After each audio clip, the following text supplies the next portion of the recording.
వచ్చి తాను నీలో లీనమైనది ఆదిశక్తి ఆకృతి ఆద్రిజాత పార్వతి తానువైన ప్రాణధవుని చెంతకు చేరుకున్నది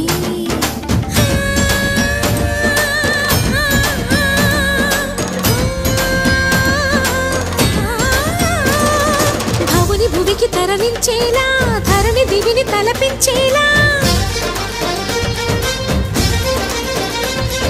రసతరంగిణి వేళ ఎదని నృత్యరతుని చేయగలిగే వేళ భరత వేదముగ నిరత నాట్యముగా కదిలిన పదమిది ఈశ శివని వేదనగా అవని వేదనగా పలికెను పదం